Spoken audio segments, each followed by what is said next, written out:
Pijevo življenje sem si izbrala, zato ker še nisem brala kaj takega in je zelo zanimivo. Izbral sem si to knjigo zato, ker smo jo dobili v bežigrajski knjižnici, ker pač ne berem toliko knjig, mi je tako v redu. Zdaj berem te stripe, ki so pač zanimivi, pa ni toliko za prebrati, kot v knjigah, recimo. A pa ti je fino, da ni veliko za brati, to na splošno, drugače rad bereš knjige? Rad berem knjige, samo včasih pa rad tudi stripe.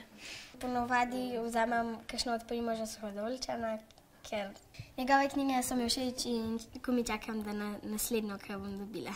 Rada berem knjige, kjer se veliko raziskuje, pa seveda ljubezenske. Meni so vsi romani od Jane Austen všeč.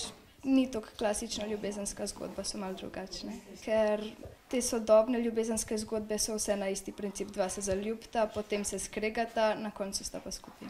Tudi sporočila so ponavadi zmeraj aktualna v teh starejših besedilih pa to.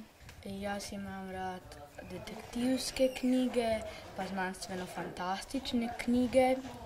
Zelo všeč so mi zato, ker v takih detektivskih veliko moram razmišljati, v znanstveno-fantastičnih so mi pa zelo všeč zato, ker je pač fantazija in jaz imam rad tudi kdaj tako fantazijo. Rada berem smešne knjige, zaradi tega, ker se, kadar jih berem, v njih nasmejim. Kakšne debele, dolge, pa take bolj, kako bi rekel, bolj o pustolovcih pa kaj tacka. Detektivski mojster Blomkvist. Je tudi taka detektivska in če kdo rad bere take knjige, naj si jo prebere. Poezijo imam rada, ko jo beremo v šoli, da bi šla pa kdaj sama v knjižnico pa si izbrala poezije, to pa ne.